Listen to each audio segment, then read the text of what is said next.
ನಮಸ್ತೆ ಎಲ್ಲರಿಗೂ. ಇವತ್ತಿನ ವಿಡಿಯೋದಲ್ಲಿ ನಾವು ನಲಿಕಲಿಗೆ ಸಂಬಂಧಪಟ್ಟಂತೆ ಇಂಗ್ಲಿಷ್ ವಿಷಯದಲ್ಲಿ ಬರುವಂತಹ ಟ್ರಾನ್ಸ್ಪೋರ್ಟ್ ಎಂದರೆ ಸಾರಿಗೆ. ಸೊ ಇದು ನಾವು 1ನೇ ತರಗತಿ 2ನೇ ತರಗತಿ ಹಾಗೂ 3ನೇ ತರಗತಿಗೆ ಅನ್ವಯವಾಗುವಂತಹ ಪಾಠ.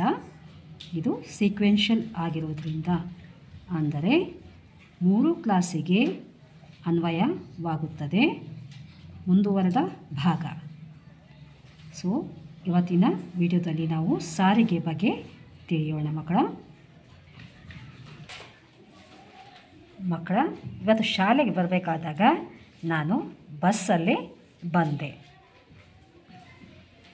ಸೊ ನೀವು ಕೆಲವು ಜನ ಕಾಲ್ನಡಿಗೆಯಲ್ಲಿ ಬಂದಿರ್ಬೋದು, ಕೆಲವು ಜನ ವಾಹನಗಳಲ್ಲಿ ಬಂದಿರ್ಬೋದು. ಸಾರಿಗೆ ಟ್ರಾನ್ಸ್ಪೋರ್ಟ್ ಅಂದರೆ ಒಂದು ಊರಿನಿಂದ ಇನ್ನೊಂದು ಊರಿಗೆ ಸಾಗುವುದು. ಸೊ ಒಂದು ಊರಿಂದ ಇನ್ನೊಂದು ಊರಿಗೆ ವಸ್ತುಗಳ ಸಾಗಾಣಿಕೆಗೆ ನಾವು ಟ್ರಾನ್ಸ್ಪೋರ್ಟ್ ಅಂತ ಕರಿತೀವಿ. ಸೊ ಒಂದು ಊರಿನಿಂದ ಇನ್ನೊಂದು ಊರಿಗೆ ಹೋಗಬೇಕಾದಾಗ ನಾವು ವಾಹನಗಳ ಸಹಾಯದಿಂದ ಹೋಗ್ತೀವಿ. ಆದರೆ ಹಳೆ ಕಾಲದಲ್ಲಿ ಒಂದು ಊರಿನಿಂದ ಇನ್ನೊಂದು ಊರಿಗೆ ಸಾಗಬೇಕಾದ್ರೆ ನಾವು ಕಾಲ್ನಡಿಗೆಯಲ್ಲಿ ಹೋಗ್ತಿದ್ವಿ. ಕಾಣ್ಬೋದು, ಇಲ್ಲಿ ಕಾಲ್ನಡಿಗೆಯಲ್ಲಿ ಹೋಗ್ತಾ ಇದ್ದಾರಲ್ಲ ಜನ. ಸೊ ನಿಧಾನವಾಗಿ ಜಟಕಾ ಬಂಡಿ ಬಂತು. ಸೊ ಇಲ್ಲಿ ಜಟಕಾ ಬಂಡಿಯನ್ನು ನೋಡ್ಬೋದು. ಬಂಡಿಯನ್ನು ಎಳೆಯುವ ಪ್ರಾಣಿ ಯಾವುದಿಲ್ಲಿ? ದನ. ಸೊ ದನ ಬಳಸ್ಕೊಂಡು ಆವಾಗಿನ ಕಾಲದಲ್ಲಿ ಒಂದೂರಿಂದ ಇನ್ನೊಂದು ಊರಿಗೆ ಬಂಡಿಯಲ್ಲಿ ಪ್ರಯಾಣವನ್ನು ಸಾಗಿಸ್ತಿದ್ರು ಮತ್ತು ವಸ್ತುಗಳನ್ನು ಸಾಗಿಸ್ತಿದ್ರು. ಆವಾಗಿನ ಕಾಲದ ಜನ ಪ್ರಾಣಿಗಳನ್ನು ಬಳಸ್ತಾಯಿದ್ರು ಸಾರಿಗೆಗೆ. ಆನೆಗಳು, ಕುದುರೆ, ಒಂಟೆ, ಸೊ ಈ ರೀತಿಯಾಗಿ ಪ್ರಾಣಿಗಳನ್ನು ಬಳಸ್ತಾಯಿದ್ರು. ಇಲ್ಲಿ ಕಾಣ್ಬೋದು ನೀವು, ಕುದುರೆಯನ್ನು ಟಾಂಗ ಓಡಿಸ್ತಾ ಇದೆ. ಸೊ ಕುದುರೆ ಓಡಿಸುವ ವಾಹನಗಳಿಗೆ ನಾವು ಇಲ್ಲಿ ಟಾಂಗ ಅಂತ ಕರಿತೀವಿ. ಸೊ ಇಲ್ಲಿ ವಾಹನಗಳ ಪರಿಚಯ ಮಾಡಿಕೊಳ್ಳೋಣ ಇಂಗ್ಲೀಷಲ್ಲಿ ಹಾಗೂ ಕನ್ನಡದಲ್ಲಿ. ಇದು ಸ್ಕೂಟರ್, ಟಾಂಗ ಕುದುರೆ ಗಾಡಿ. ಮೋಟಾರ್ ಸೈಕಲ್, ಇದಕ್ಕೆ ನಾವು ಮೋಟಾರ್ ಸೈಕಲ್ ಅಂತ ಕರಿತೀವಿ. ಎಲ್ಲಿ ವಾಹನಗಳ ಹೆಸರು ಕನ್ನಡ ಹಾಗೂ ಇಂಗ್ಲೀಷಲ್ಲಿ ಬದಲಾವಣೆ ಆಗುತ್ತೆ ಅಲ್ಲಿ ನಾನು ಕನ್ನಡ ಹಾಗೂ ಇಂಗ್ಲೀಷಲ್ಲಿ ಹೇಳ್ತೀನಿ. ಎಲ್ಲಿ ಒಂದೇ ಪದವನ್ನು ಬಳಸಿದ್ದಾರೆ ಕನ್ನಡ ಇಂಗ್ಲೀಷಲ್ಲಿ ಅಲ್ಲಿ ನಾನು ಒಂದೇ ಸಲ ರಿಪೀಟ್ ಮಾಡ್ತೀನಿ. ಸೊ ಇದು ಬೈಸೈಕಲ್,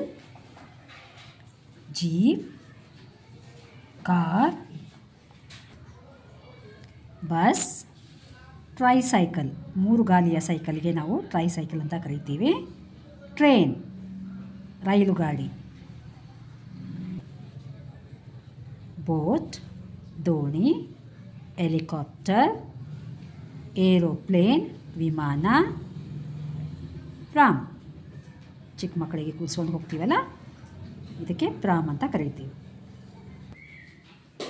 ಇದು ಶಿಪ್, ಹಡಗು, ಟ್ರಕ್.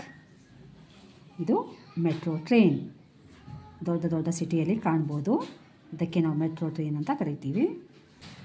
ಸೊ ವಾಹನಗಳ ಪರಿಚಯ ಮಾಡಿಕೊಂಡ್ರಲ್ಲ ಮಕ್ಕಳ, ಈಗ ವಾಹನಗಳನ್ನು ವಿಂಗಡಣೆ ಮಾಡೋಣ. ಇಲ್ಲಿ ಕಾಣ್ಬೋದು 2 ವಾಹನಗಳು ಆಕಾಶದಲ್ಲಿ ಹಾರಾಡ್ತಾ ಇದ್ದಾವಲ್ಲ. ಸೊ ವಿಮಾನ ಮತ್ತು ಹೆಲಿಕಾಪ್ಟರ್ ಆಕಾಶದಲ್ಲಿ ಚಲಿಸುವ ವಾಹನಗಳು. ಇಲ್ಲಿ ನೀವು ಕಾಣ್ಬೋದು, ಇದು ಟ್ರೈನ್, ನೆಲದ ಮೇಲೆ ಚಲಿಸುತ್ತೆ ಹಾಗೂ ಹೆಚ್ಚು ಪ್ರಯಾಣಿಕರನ್ನು ಒಂದೇ ಸಲ ಸಾಗಿಸುತ್ತೆ. ಸೊ ಇಲ್ಲಿ ಕಾಣ್ಬೋದು ನೌಕೆಗಳಿದ್ದಾವೆ, ಇವು ನೀರಲ್ಲಿ ಚಲಿಸುವ ವಾಹನಗಳು. ಮತ್ತು ರಸ್ತೆಯಲ್ಲಿ ಚಲಿಸುವ ವಾಹನಗಳನ್ನು ನೋಡೋಣ. Bus, auto rickshaw, ambulance, motor cycle, police van, truck, car, van, bicycle. So ಇಲ್ಲಿ ಬಿಳಿಯ ಪಟ್ಟಿಯನ್ನು ನಾವು ಕಾಣ್ಬೋದು. ಇದಕ್ಕೆ ನಾವು ಝೀಬ್ರಾ ಕ್ರಾಸಿಂಗ್ ಅಂತ ಕರಿತೀವಿ. ಸೊ ಇದು ಟ್ರಾಫಿಕ್ ಲೈಟ್, ಇದು ಟ್ರಾಫಿಕ್ ಲೈಟ್ ಅಂತ ಕರಿತೀವಿ. ಸೊ ಈ ರೀತಿಯಾಗಿ ನಾವು ಒಂದು ಊರಿನಿಂದ ಇನ್ನೊಂದು ಊರಿಗೆ ಹೋಗಬೇಕಾದ್ರೆ ಈ ಎಲ್ಲ ವಾಹನಗಳನ್ನು ಬಳಸ್ತೀವಿ. ನಾವಿಲ್ಲಿ ಕಾಣ್ಬೋದು ಜಟ್ಕಾ ಬಂಡಿ ಇದೆ, ಮೋಟಾರ್ ಸೈಕಲ್ ಇದೆ. ಸೊ ಇವು ನಮ್ಮ ಸಾರಿಗೆಗೆ ಉಪಯುಕ್ತವಾಗುವಂತಹ ವಾಹನಗಳು. ಅರ್ಥ ಆಯಿತು ಅಂದ್ಕೊತೀನಿ ಮಕ್ಕಳ. ಪಾಲಕರ ಜೊತೆಗೆ ಕೂತ್ಕೊಂಡು ಪಾಠವನ್ನು ವೀಕ್ಷಿಸುತ್ತಾ ಅರ್ಥ ಮಾಡಿಕೊಳ್ಳಿ. ಪಾಲಕರೇ ದಯವಿಟ್ಟು ಮಕ್ಕಳಿಗೆ ಸಹಾಯ ಮಾಡಿ ಮತ್ತು ಅವರಿಗೆ ಅರ್ಥ ಆಗುವ ಹಾಗೆ ಹೇಳಿಕೊಡಿ. ವಿಡಿಯೋ ಇಷ್ಟ ಆದಲ್ಲಿ ಲೈಕ್ ಕೊಡಿ ಮತ್ತು ಶೇರ್ ಮಾಡಿ. ಧನ್ಯವಾದ.